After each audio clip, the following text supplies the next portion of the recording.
The following program is a real estate and mortgage show and does not necessarily reflect the views and opinions of Reality Radio 101, its advertisers and sponsors, or its listening audience.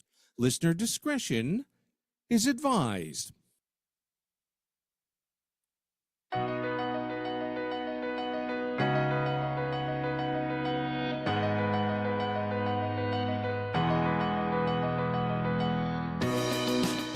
Good evening and welcome to Your Home, Your Money with your hosts, Randy and Ray, right here on Reality Radio 101.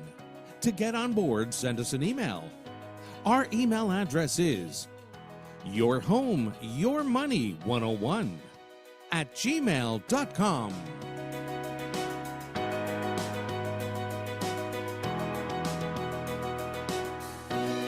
And now, right to your hosts of Your Home, Your Money, Randy and Ray. Hello, y'all. Can you hear? Yeah, I can hear him. We're here. I guess we're live. We are live. It is actually January. It's cold as anything out there, and we are live indoors. It's still a little chilly in here, but I like it like that. Well, it's because you just got back from Cuba. Yeah. I feel really bad for you. You know, I will say, so my birthday is next month, and my kids, I have some friends from high school, and we're going to Cuba, and the kids found out about it, so they bought me a ticket to go and nice. gave me spending money to go to Cuba. Like, talk about life is a little different these days, because I wouldn't have gone on my own. I wouldn't have spent the money, the time, anything, but they just did it, and good for you. It was interesting, so I definitely took advantage of that time, and we burnt the candle at both ends and had a good time. So now you had to come home to rest. Yeah, so I rested. I came home at 6 o'clock in the morning, Sunday morning. Yeah. Rested then, and then kind of half a day Monday staggering around, and Now you're back at it. full pack day today. So we're all good. We're all good. Excellent. Sounds like a great trip. Yeah, and I've come back to a very exciting January in real estate. It's going to be interesting. It's going to be interesting. That's all I can say, because a lot of people want to sell their homes now. 2020. Now we're in 2025. Why is that important? Because you typically have a 5-year term on your mortgage. So in 2020, they had like a 1.9, 2.2% interest rate. Yep. But now they have a 4.7 or a 5.4% interest rate. And so that means their payments are through the roof. Never mind the cost of everything is very, very expensive. Period. Cost of everything has gone up quite a bit. Most of us have felt, even though at that peak it was like 8% inflation, there is no one that I know that feels an 8% inflation. Right now, inflation is down to like 1.8. But we all feel a 30, 40, 50%, in some case double, like 100% inflation rate. So that's just our cost to live. And then now you've got your mortgage payments that are going through the roof. So it's a lot of people are looking to downsize. And so that's kind of where the market is going right now. We're getting all kinds of calls to sell. That's interesting, because inventory is going to be pouring onto the market. Unfortunately, there's not a lot of buyers. So what that's going to mean is that, there's a time that's exciting for sellers, and then there's a time that's exciting for buyers.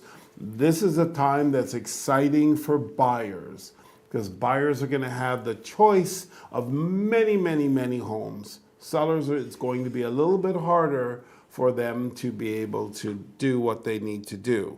But, I guess once you're in the market, you sell, you take that money and you repurchase at something smaller that you can afford more, so to be able to survive until the next round really is where we're at for Absolutely. sellers. But for buyers, this is the time where you actually have a good assortment of properties to choose from. So, Yeah, how's that's it- something. How's it in the investment world? Well, it's always gets busy this time of year with people trying to, get their RSP contributions in, which is great if you're planning on buying a house this year and you want to use part of that money as a home buyers. That's absolutely doable. You can get a tax refund. You can use that as part of your down payment. There's lots of options as we're heading into what, quite possibly what Randy said, could be a buyer's market.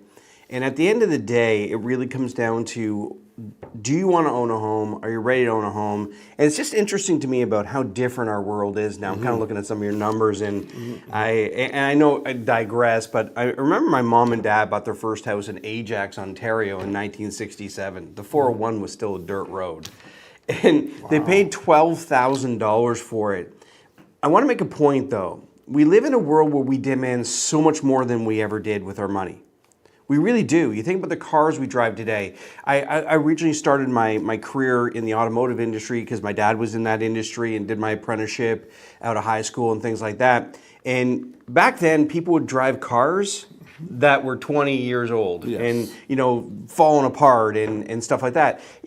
We could go on a field trip, all of us, and drive around and see how many cars can we find that aren't collectors in cars and antique cars that are more than 10 years old that are on the road. And I'm not saying that's good or bad. I think we set our standards for what we think we should have maybe too high, because I look at what my dad was doing. He owned 3 service stations in the 60s and 70s, spent $12,000 on a house. He was making $45,000 a year. So why did that make sense? We didn't go and buy, 2 and 3,000 square foot homes with columns and marble floors and swimming pools. That's not the society our parents grew up in, but why are we? So I love how Randy opened the segment. He goes, maybe you're going to have to downsize. Maybe that's the right thing. If you're at a 2.2% mortgage and you're going to a 4.9% mortgage, well, that indicates to me you need to have a house that's half the cost to be able to maintain your quality of life, or you have to sacrifice somewhere else. And sacrifice is not a problem. The reality is we have to consider what's going on in the marketplace today. And if you're going to buy, could be a good opportunity, but there's still a cost to it. Because if you're going to end up with $1 million mortgage at 4 or 5%, you have to think about the cost of that. And it's an incredible amount of money. And if you become house poor, all I know in my 20 plus years in financial planning, people that become any single debt poor, including their house, become unhappy. They become dissatisfied. They can't take trips. They can't have a nice holiday. They can't have nice Christmases or whatever's important to them because they've overspent on that core item. And then they start, cutting back on things that they'd like to do with the kids, like hockey or gymnastics or whatever the case may be. You end up having to cut back. And it's interesting, I remember when I first got in the industry, I'd have to print out like a map quest to get where I was going, to all my clients' houses. You know what I'm talking about? I came in late enough, I wasn't using an actual map. I could actually print a map quest that got me to your house. The younger people that are listening are like, what is a map quest? I don't know what you're talking about. And I had a personal assistant that she'd literally give me, like Randy and Jackie's file with the information, with the map quest in front of it. So I'd leave my day to go do all my calls. I'm sharing it with you now because we all use GPS. And when you make a wrong turn in GPS, it doesn't yell at you and go, you went the wrong way, you idiot, turn around. It redirects you. It takes you on your new current path to still get you to where you want to go. Isn't that how life should be? And I'm just being honest for a second. Shouldn't life be that directional that you go, well, I was going to live here, but now I'm going to live here, but you still end up where you want to be with your spouse, with your family, happy, comfortable, in a home. I said this last week. There's a difference between a house and a home. At one point, I had 5 houses. They weren't 5 homes, and I had 1 home. The home was where I lived with my family, and the other places were investments. I share that with you to press upon you that whatever is going on, listen to it like it's a GPS of your life. And all it's doing is redirecting you. And if you have to downsize, going right to where Randy started. So funny, I was thinking about this on the way in. I'm like, what can I share that kind of people will relate to? It's that. The GPS doesn't yell at you and tell you to stop, slam on the brakes, back up, turn around, go back to where you started. It just redirects you on whatever path you're on. And it doesn't matter how many wrong turns you make. Because see, in life we'll make some wrong turns, won't we? Sometimes we'll have it all figured out, make all the right moves, then all of a sudden, the one move you thought was absolutely right has got you on a dirt road into the middle of nowhere. So all I'm saying is that if you have to adjust, if you have to change because circumstances, economy, and I love what Randy said about inflation. Don't tell me it's 1%, 8%. It's inflated. Okay, we don't have de-inflation, all right? So I don't know about you, the price of gas isn't less today than it was 6 months ago. It's more. And we can look at so many consumer goods that once the price gets set, it's almost like when they do a tax hike. I don't care who gets elected, you rarely see it go away. You know, I remember when GST came in, and then the harmonized sales tax, and then when Brian Mulroney was gone, they're like, we're going to get rid of that tax. They couldn't. It's too much revenue to the government. They don't take it back. You know what I mean? And I'm not talking politics, but who knows who ends up in power in Canada? I think we probably know who will end up in power. But does it mean they're going to cancel all the taxes? Well, they say so. But we have deficits, and we have debt, and we have infrastructure, and all those things cost money. So just kind of taking it from that perspective, your life is literally on a GPS track. And if you get off that track, just remember, if you keep chipping away at it, stay focused on what's important to you, what your goals are, what your dreams are, and how you want to live your life and live an authentic life, you'll get to where you're supposed to go. Just got to reset. Yeah. Resetting is hard because we don't want to see ourselves go backwards. But if you don't see yourself go backwards, you may fall backwards. That's the problem, you know, and we're seeing it more and more and more now. And as I was listening to what you were saying, I thought, okay, let me just go back 2021, 2022, 23, 24, and now, and look at the average price. People were saying that, things are going to get better as the interest rates come down, and that, well, the average price back in 2021 overall on the real estate board was almost 1.1, 1.095. Then in 2022, it went to 1.190. 2023, 1.126. And 2024, 1.117.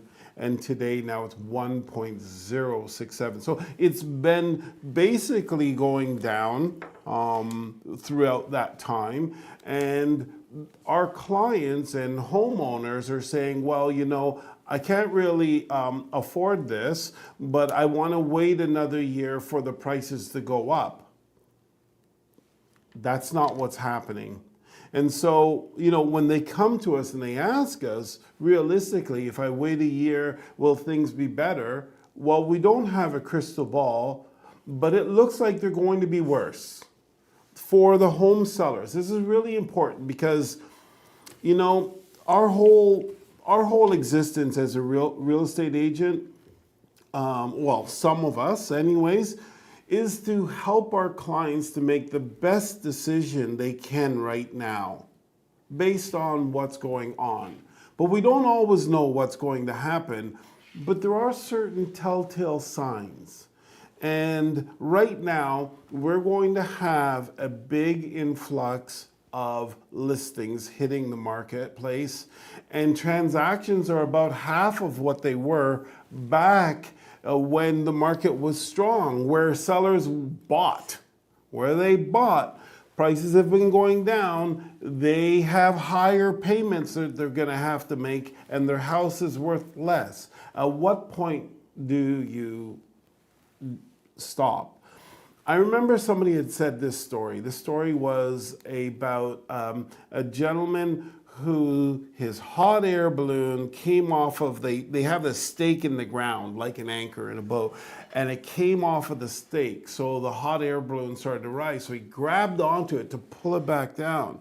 Well, I mean, the hot air balloon's going up anyway. So he's a foot off of the ground, and he's holding on to it, hoping he can pull it back down. But now he's 2 feet off the ground, and he's trying to tug it. Now he's 5 feet off the ground. So now if he lets go, you know, it's not bad, but it's not as good. Now he's 10 feet off the ground, and now it's really difficult for him to let go. And then, you know, as soon as he gets more than that, it's actually fatal.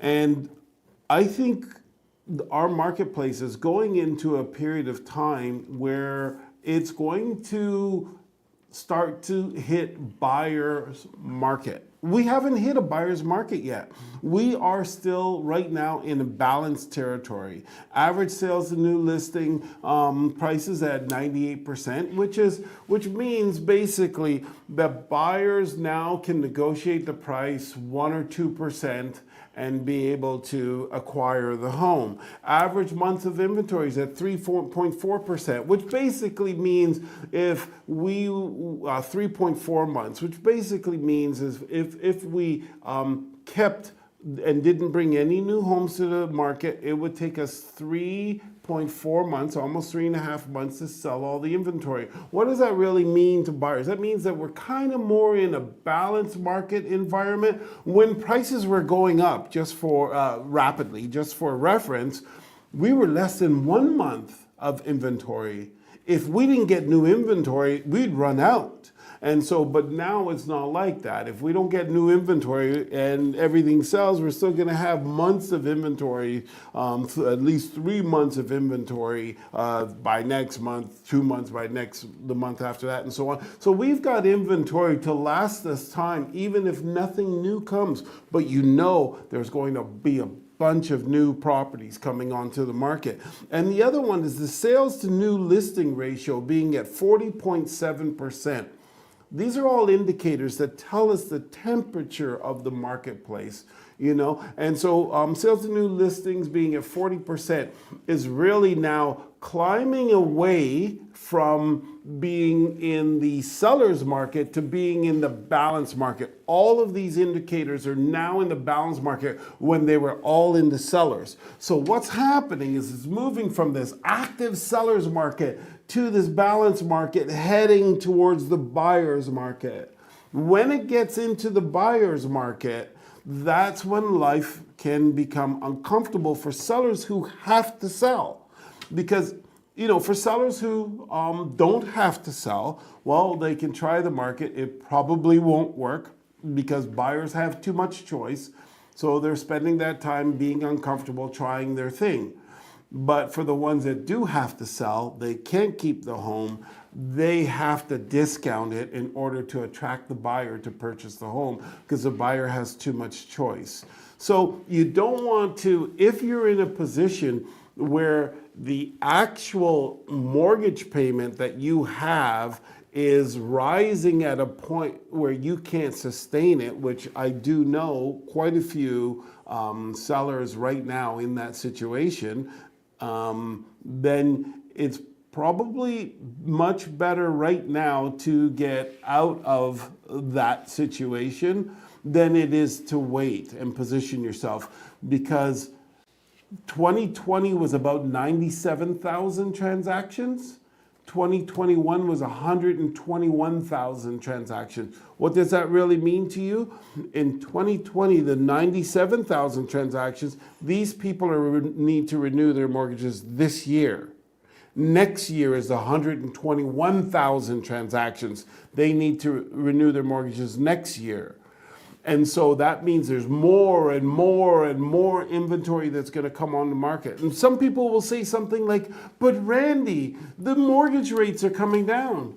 Well, that's not true. Mortgage rates for the variable is coming down, not for the fixed. Here's what the problem is. The problem is that the variable rate, when the Bank of Canada makes their announcement, that's called the overnight rate. That's the rates that the banks get. And then we pay a different rate. That rate is the variable rate, which most Canadians are not interested in right now because of what they just did. They just bankrupt a whole bunch of people. Bankruptcies right now are about 10 times what they were 5 years ago. So, that, and especially insolvencies in housing is 10 times. I'm not sure if bankruptcies are, but power of sales are 10 times what they were 5 years ago. So this is the way that the market is going. People are losing their homes. And so what I'm trying to say here is you got to remember there's two conversations. One is the seller conversation and one is the buyer conversation. The buyer conversation right now is bright. It is sunny.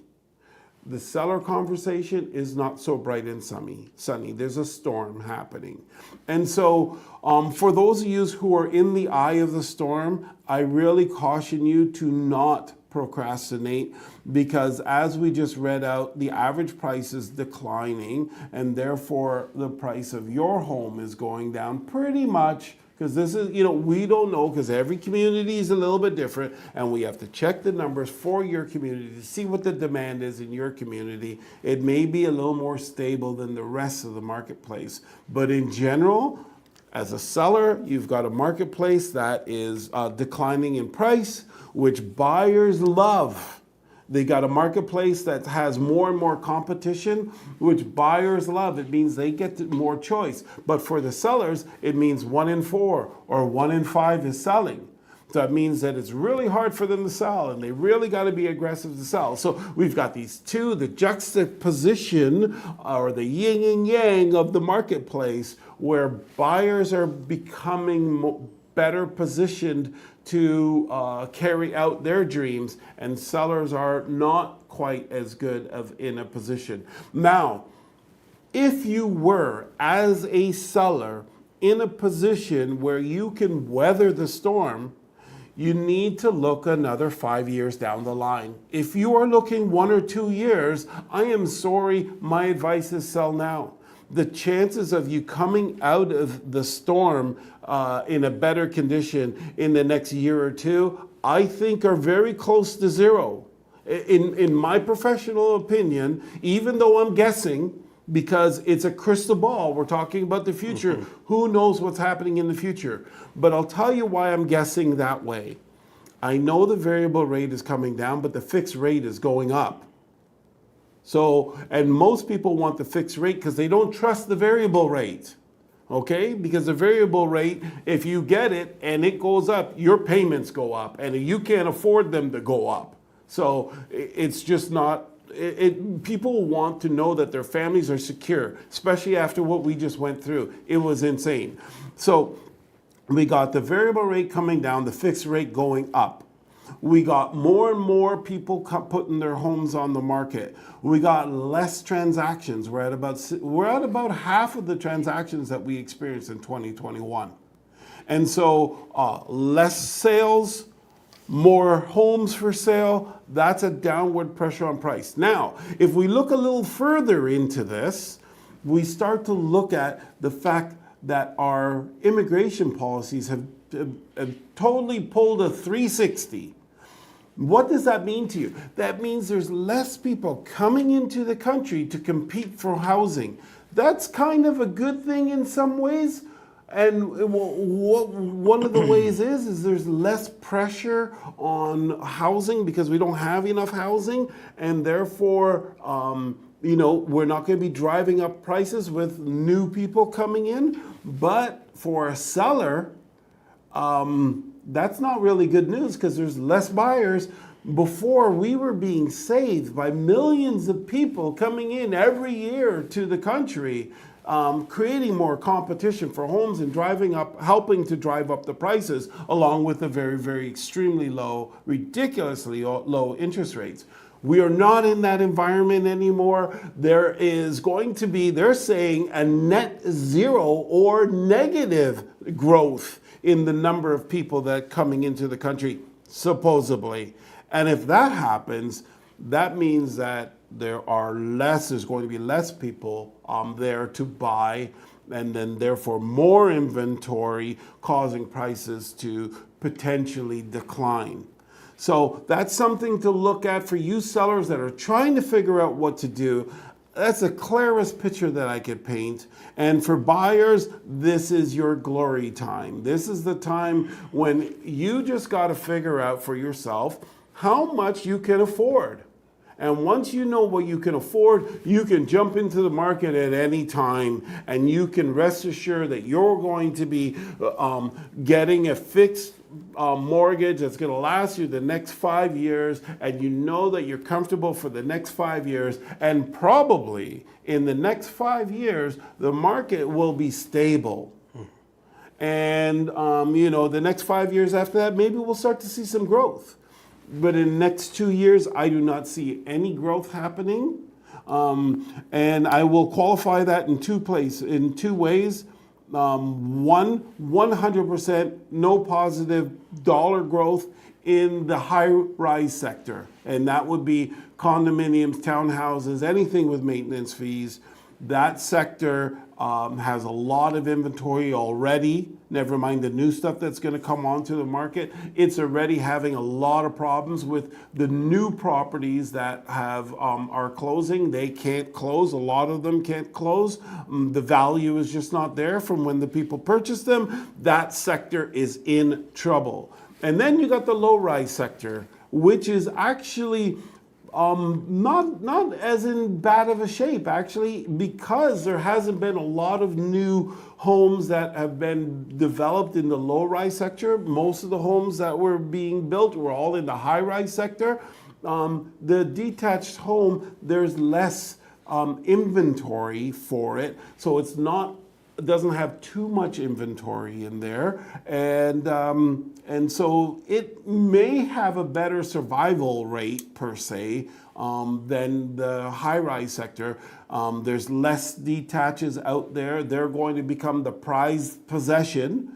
So, moving into the future, and we've predicted this 2, 3, 4, 5 years ago, we were talking the same thing. Detached homes are going to be the diamond of the real estate industry, because when new homes start to become developing again, it's going to be condominiums and it's going to be townhouses, not detached homes. So detached homes will become that sort of rare gem, the diamond per se of the industry. Yeah, and it's incredible, everything Randy's talking about, and I know depending on where you are in your stage of life, I mean, I experienced it as a real estate investor. I remember being in the market, making a fortune in a very bullish market in the late 80s. I was buying and selling houses, some I didn't even close when you could still do that. You'd buy it and selling it before I even closed it.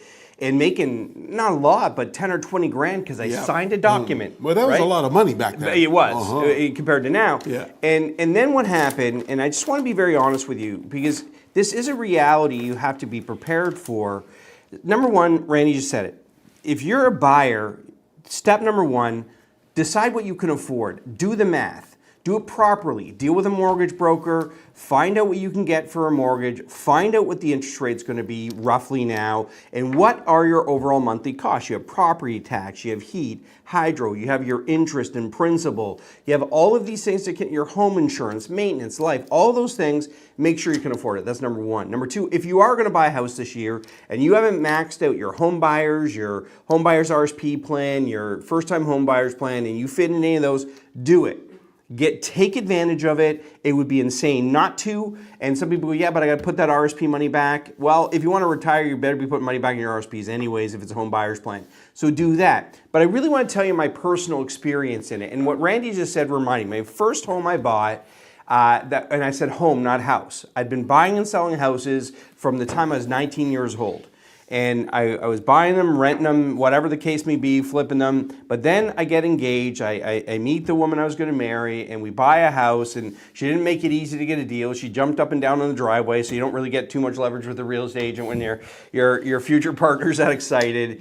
And we bought it for really asking, and it wasn't a lot of money. It doesn't sound like a lot of money, but this is when interest rates were on their way up. At that point, they were about 8-9%. By the time we closed, it was 11.5%. And you took a 5-year mortgage, going back to what Randy just said. Cost isn't important, expenses. Be very clear about the language I just used. Forget about the overall cost, it's the expense. What can you actually expense on a monthly basis and maintain your quality of life? So we could afford it, put down $60,000, whatever the case may be. But before it closed, because we did a 6-month closing, because we had a long engagement, and we got a 6-month closing on this brand new house. A couple moved into it, lived there for 3 months, and the economy changed. They had a variable mortgage. They couldn't afford it. So we made the decision to get a 5-year mortgage, Scotiabank at 11.25%, because that was the best deal available. And we were ready to go. But before it closed, it had gone down $14,000 in value, thereabouts. So before it closed, I had to put another $14,000 down while we were paying for a wedding, while we were paying for a honeymoon, while we were furnishing a brand new house, because we were both moving out of our parents' homes. That happened. Then what happened, my other 5 houses, it flipped upside down. So even if they were $200,000 each at that time, probably, they're all rental homes, that's $1 million in real estate that went down about 30%. So now I have $700,000 of real estate I probably owed $1 million on, and now interest rates are at the peak, and there's no way I could charge enough rent to keep them. This is where that buyer's market really shows up, because I remember trying to sell some of these properties. It was not an easy proposition. Mm-hmm. I mean, you're looking at it going, well, if I could just lose $10,000, that would be better than losing $10,000 a year for the next 3. Mm-hmm. And that was the math I started to do on these properties. You go, yeah, but if you just leave them rented, or you just take a bit of a loss, it comes off your taxes. Well, it comes off your taxes, but I saw the funniest, it was an Instagram post with some woman who started her own home-based business and shows up with a brand new truck, and the husband goes, well, how are we going to pay for that? Well, she goes, it's a write-off. And he goes, well, write it off what? Yeah. Well, the government, you get to write it off. He goes, no, you don't understand. You've got to make it before you can write it off, and it still has to be justifiable. My point is that for the buyers that are listening today, get ready, be prepared, understand what you can afford, understand what your expenses are, and be ready, and make sure it's comfortable. Don't become house poor, become house ready. They're 2 different things altogether. Next, take advantage of every government initiative and program. If you're first-home home buyers, take advantage of it, because it makes a difference. I can give you story after story. There was this couple I had met. They were living in a basement apartment, and they were planning to get married, and she was actually expecting, and they wanted to buy a house.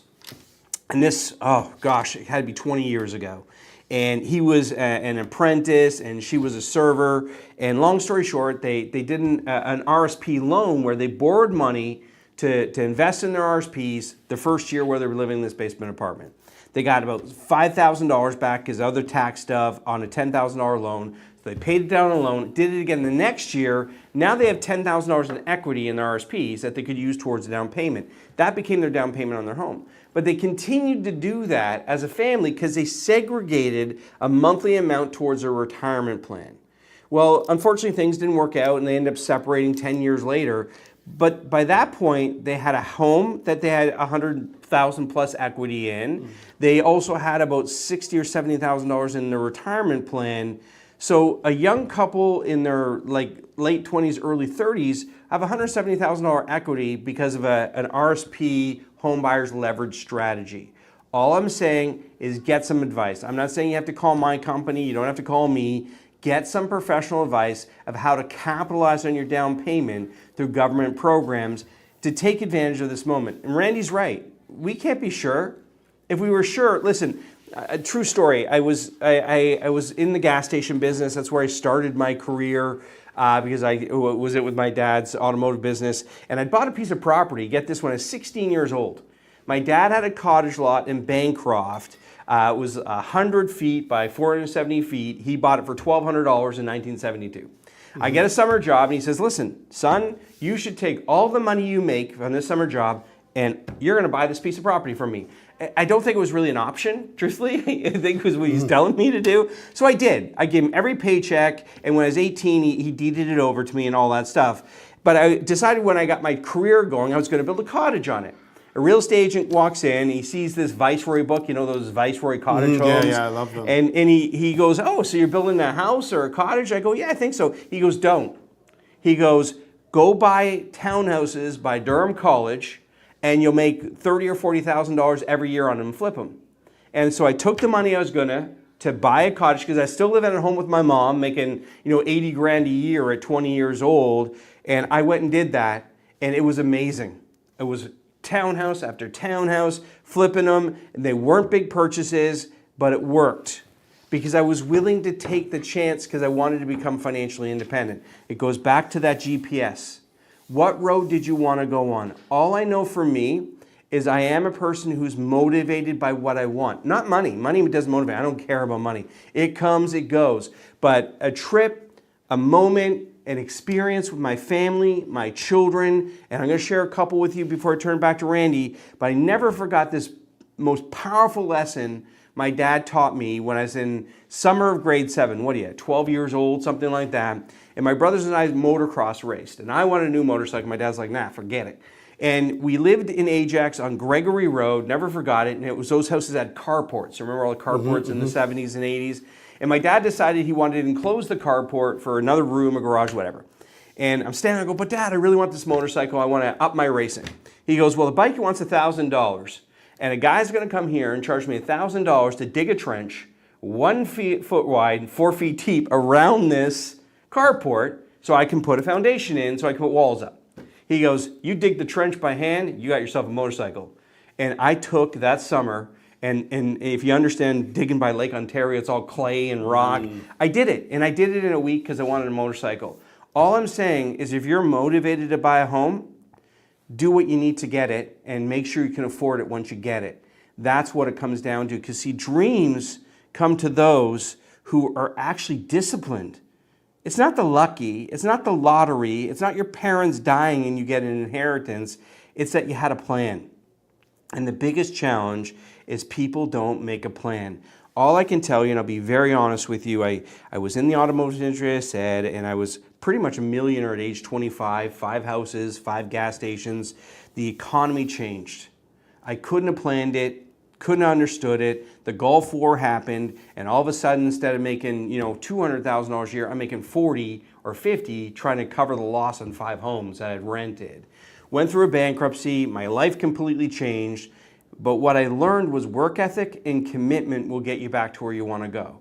So I took 4 or 5 years, I changed my career, I got into financial services, I got re-educated, changed my vocation, because here's the next thing. If you don't have enough money, go figure out how to make more. And I know that's easier said than done, but is it? I was never going to sell anything for a living. I ran a gas station. You either came in or you didn't. It was that simple.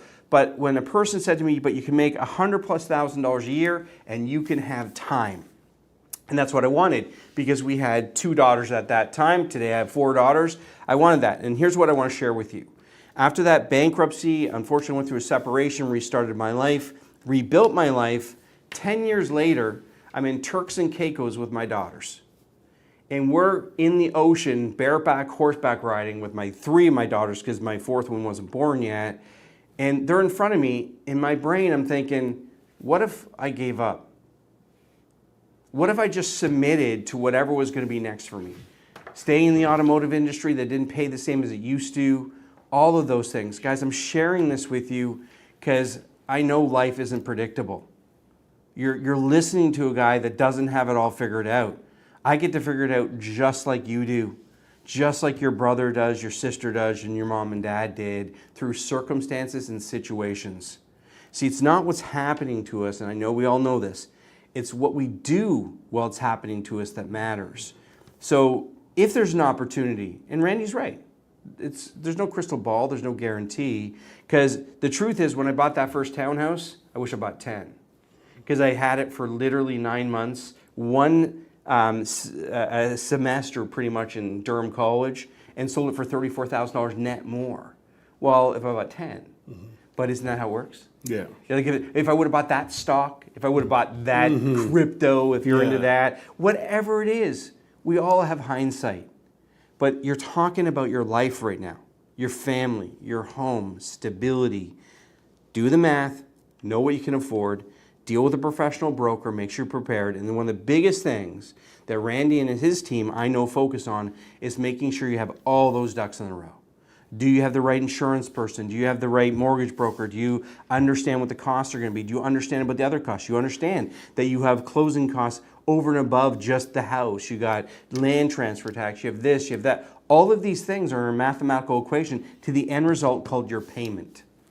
And all I'm saying as a financial advisor, understand what your payment will be, make sure you have enough, I guess, unencumbered cash so you can afford to still have a life. Still go to a movie with your partner, take your kids out somewhere, go to Disneyland once in a while, or even have passes to Wonderland. I'm going to tell you, as a dad of, at that time, 3 young daughters, that was the most economical way to entertain my girls when I didn't have a lot of money. I thought, well, I could spend this one amount of money, and every Saturday we could do all that. So I just want you to understand something. Freedom isn't free. You got to pay a price for it. But dreams are for those who go and create them. There's a great author, a sales guy named Zig Ziglar, and one of my favorite lines I ever read from Zig in his book it's called Secret Closing the Sale. He goes, "You're responsible for the sales you create." Now I want to apply this to you.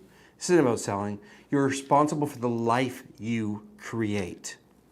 No one's going to give you anything. Don't wait for anything. Go and make your life spectacular. And we just want to make sure you have the right advice while you're doing it. So, Yeah. There's a lot to unpack there for me, because I came from, a foster home. I didn't have parents. There was nothing there to help me to advance from being a kid in school to being to having a place to live, to growing up. Very little real guidance, let's say. I guess they gave some, but it's not the same when you don't have parents. You're not getting that true loving guidance. You are getting someone that's giving you shelter. And so I had to spend a lot of time reconditioning my perception on life. I had to spend a lot of time believing that I was more than I really was. And that was an interesting ride. But it was so necessary. And if I didn't do that, who really knows what would happen today? I don't think it would be very good. And even with all that, there's ups and downs. But I will say that it is important to dream. Anybody who knows me, I'm pretty fantastical in my visions of things. And what happens is that when it comes time to pay for them, and I get what would be, and this is the invoice, the cost for it, that's when I scale it back. But that dream is still there. I still want to head there, but I just can't afford it. I'm usually outperforming. My mind is outperforming my reality. And there's a lot of real positives involved in that. And so I would just say, there's a lot of people and a lot of kids that I talk to today that just do not have the dream anymore. They're hearing it from their parents, how things are really, really hard, or how they're impossible. You can't save that much money. It's not as impossible as you may think. I know if your child, coming out of university was to sit down with Ray and he were to lay out a vision track, within the next 5 years, they'd be well on their way. Well on the way with good foundational principles, be purchasing their home with or without a spouse. They would definitely have the down payment there. They would be on that track. And I'm pretty positive. Back in our day, I will say it was a little bit easier. Up until the last 2 years, 1989 was much more expensive than all the years that all these price increases happened. It's only in the last 2 years where interest rate has been jacked up and the prices have been holding pretty tight. Realistically, I know for sellers you feel like it's declined a lot, but it really hasn't for the pace of which interest rates rose. Now it's less affordable than it was then. But when we were starting out, it was less affordable. outside of these last 2 years, and that's going to shift.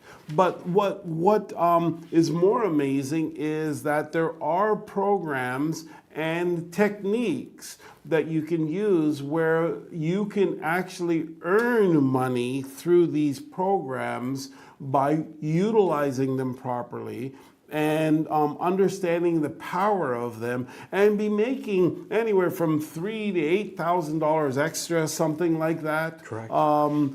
Each year. And that's found money just because you maneuver the way in which you move differently, the way in which you think differently. And let's go to the higher end of that. If you're at the $8,000 and you're making $8,000 extra this year for doing nothing different other than maneuvering yourself differently, then you make another $8,000. You're at 16. You make another 18. You're $8,000. You're at $24,000. Hey, that puts you in the $500,000 purchase range. At $25,000, yes, you got to have closing costs and things like that, but you're at the $500,000 purchase. You got the deposit for a $500,000, close to a $500,000 house. And then you say, well, where can you get a $5,000 house? Well, in Oshawa, you can get a $5,000 house. And I'm talking a house, not a condo. But if you're in Toronto, then you're looking at a condo. But the thing is, it is possible. And that's not even with you saving per se. That's with you following a different technique. And you add some saving into that and some structure into that and a plan into that, and you can do much, much better with your life. So the dream of home ownership isn't really lost. It's just the path has changed. And so you have to redefine that space. And I will be honest, if I wasn't in real estate, us old timers, we wouldn't get it. We wouldn't understand it because we didn't have to walk that path. But there are people who are professionals who are there to study what the government programs are there and how to utilize them best, that can help you to see this new path of growth that you can use to help you to navigate yourself through these tough times, the times where it may be very difficult for your parents to teach you to walk. And so that's, that's my little say. Mikey, do we have some emails that we're able to go through? I know Jackie and them are the ones that usually do them, but did Jackie get to send them off to you? I did not, but I think maybe, does Gary have access to the emails? I have no idea. I know Jackie was working on I could it. try. If you want to wait 1 second, I'll see if I can. Okay, so I know Jackie was working on, because I had texted her, and she's working on trying to help you to get, is Gary reading them? Okay, so you do have them.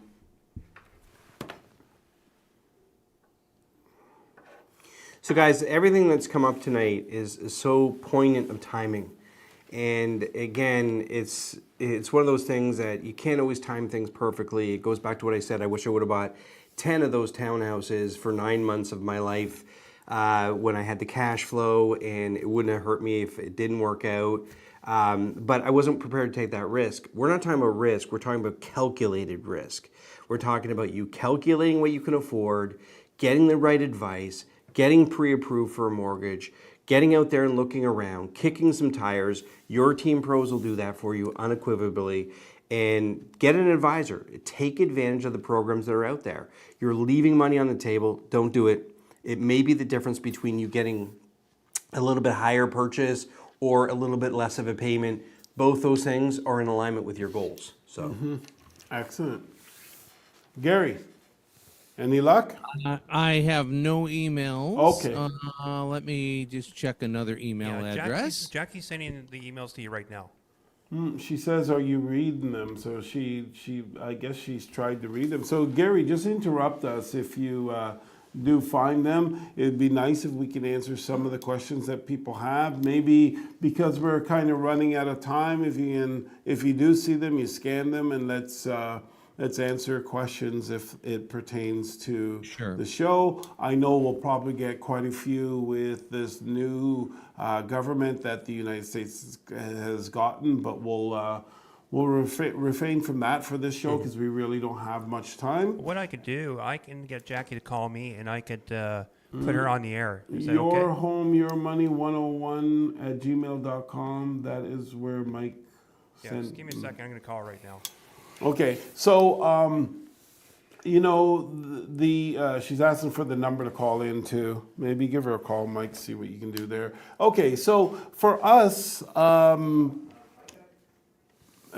us, you know, I think that you know, maybe we should dedicate one show that would be the path of someone coming out of school. For example, my daughter, her boyfriend just finished school and he's going on further.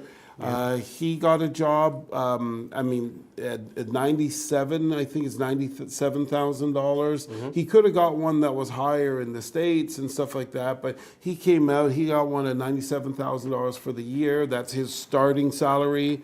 And so, but he's an engineer. So Right.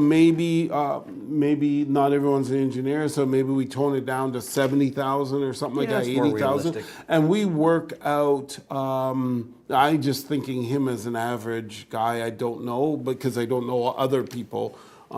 But maybe what we do is we say, okay, if you earn X amount of dollars that you just got out of school, and you do this saving plans, you could in this Yeah, we period could literally of time. case study all of it. Take the averages for income, averages for credit score, and say, hey, if you land between here and here, this is what you're going to look like for your mortgage and your mortgage rate. If you land between here and here for income, here's what you could afford to buy. And you land between here and here, well, here's what you need for down payment. And what's that path look like? What's Exactly. that journey look like? Yeah, And I think maybe we might need to can do that walk over them two through. segments, We'll have you to know, do- and, okay. and divide it up because, you know, in an hour show, we'd want to make sure that we took our time. Okay, I have Jackie on the line right Great. now. Okay, go ahead, Jackie. Hi. I Hey, was sweetheart. Yeah. Hi. Am I on air? You're on air. Yeah. So what we were saying, Jack, if you could, because we're running out of time, it's 8:21. We got only 9 minutes. Can you just scan them and see if there were any questions that people had for us, or rather than maybe the political stuff? Okay. 'Cause I have- Yeah. There are no new ones for tonight that I'm seeing. No new. Okay, so it's everybody's doing the politics stuff. I guess so, because all the ones are about from last week asking, how come there's no fighting? Where am I? Did I finally leave you, Randy? I can go on with all of those if you like. Well, you know what? Let's give you 2-3 minutes. Find your funniest ones and hit us with it. Okay. Well, it says, yeah, where are the Rodneys? We missed their fight. Okay, well, there you go. I don't think we fight, though. So, you definitely banter. yeah, oh yeah, we banter. And then enjoying the show from the TO. 4 of us are drinking and fantasizing about owning a home. That's from George. George, we were just talking about something for you, George. If I may interrupt, Yeah. I just got a text message from someone who's listening to the show and said that they did email you this evening with a question, and obviously Jackie's not getting them, so maybe they're in spam or Yeah, something's they're going not coming on. through then. Okay, something's not coming through. I'm reading a text message, and a friend of mine, John, said he wrote you a question earlier in the show, so I don't know what's happening there. Yeah, me either, because I haven't gotten any new ones. I guess maybe is it possible that our email is full? I know we had that problem No. once before. Is it? Are you wearing your glasses, hon? Yes, I am. So, There's the fighting, everybody, if you really want to hear it. so, I'm probably coming back strong next week. Very So- strong. so Jackie, we can tell them what you're doing, right, hon? Like Pardon me? you just had an operation, and Yes, so yes. so you're on painkillers and that. Right? Yes, so, you can't see new emails. I can't. I guess that's what it is. I can't put my glasses on my nose. That's where the surgery was. So I'm not seeing any. As for fighting with Randy, oh, you bet it's still going strong. Okay. And then there's some, we're screwed, because of Trump. Everybody is hating on poor Trump. Okay. But yeah, I'm not seeing any come through. There must be a problem with our emails. Okay. Okay. Well, that's fine. That's Yeah. fine. And they're hating on. Is it Canadians? We're hating on the fact he's going to tax us, or just curious. Well, they're just saying we're still screwed. Let's see. It says, yeah. Okay. So no, this is about buying a house because Okay. people are saying they're still screwed. And did I finally leave Randy? Oh, yikes. Okay. You just tell them, sweetheart, And it's then impossible. this guy, Because you love Ron, me too says, much. let's hope that Trump scares the shit out of Canada and get us back up and running. Better economy, lower interest rates, fair trade, more jobs in the energy sector. Viva la Trump. Viva la Trump. Okay. Well, it sounds like he loves. Was it Elvis Presley? Hey, okay, they may have did this last week. I don't know. Hey, is it possible to get a mortgage with 50 down and a credit rating of 749? I work we a did lot that of last odd week. jobs and no real verifiable income. That's an interesting one. Yeah. Yeah, we Guillen did. that. Yeah, Guillen did that one last week. You did? Okay, yeah. So then, guys, I apologize. There's got to be something wrong with our email. Okay. Well, sweetheart, just go back, eat some more bonbons, and we'll talk to you later. Thank you so much. That's exactly what I've been doing for the last week. Okay. Good. Later. Okay. Love you. Bye. Take care, Jack. Bye. Bye. All right. Well, we've got it's 8:26. We got 4 minutes. You want to do it, or you? Because I can do it. You can do it. I'll say a couple things and I'll let you wrap it up. Listen, we'll definitely roll out a segment over the next couple weeks, going like giving you basically case examples, and we'll use 3 variances from the lowest possible income to get in to mid-level to kind of a higher entry level. Really focusing on people who are going to buy this year and what can you take advantage of. So Randy and I'll work on that program over the next two segments. So don't miss those segments. We'll make sure it's really clear, really concise. And if you want more information, maybe we'll have it pre-printed so we can just scan and email it to you. Just send an email going, hey, can you send me that information on a document? And we'll have one of our guys create all that stuff for you. We want you to have a great year this year. We want you to start to achieve your goals and dreams and understand whatever you want, you just got to fight for it. Yeah, I mean, couldn't say it any better. I'm a little bit excited because on our side, we'll grab some real life listings, things people could buy based on the numbers that we're going to be working with. So you can see that this is really possible. And I would love to give you guys some content that will help you to understand that there is a path out there, that you're not as the email came in saying that we're all screwed. It's funny because it's actually looking brighter and brighter and brighter for buyers. So it's the sellers that are the ones that are, not being in as great of a situation. So for buyers, I think there should be a little bit of excitement there. Things are looking brighter and you're going to have tons of inventory to choose from and the prices are going to be reasonable. You just may have to make some adjustments as to location in order to fit that bill. But once you get in and get settled into a home and you can make it your own, that's where I think life becomes great. If I remember back in our situation, we all thought, in 1988, it was really hard to buy a house. Prices of homes, it was just like 2020 and 2021 where you were competing against everyone. And, and then in 1989, we started to fall off the cliff for 1990 and it just went downhill for 90, 91, 92, 93, 94, 95. 95, there was a tiny little blip upwards, but it was still a very, very hard time. In 1996 was a really, really hard time. And I would tell you, at those times, it would take, the months of inventory was 6 months, not 3.4 like it is today. So it was a really tough time, and we made it through that. We bought a home, and we were able to live comfortably. I will say that that same vision is coming now for buyers. Look out for it. Don't miss it. Okay, and yeah, it's 8:29, so we have to sign off now. It was great. Thank you very much for joining us. And I'd like to say this is your home, your money, and our lives on realityradio101.com. Bye for now. Have a great night. Thank you for listening to Your Home, Your Money with your hosts, Randy and Ray, right here on Reality Radio 101.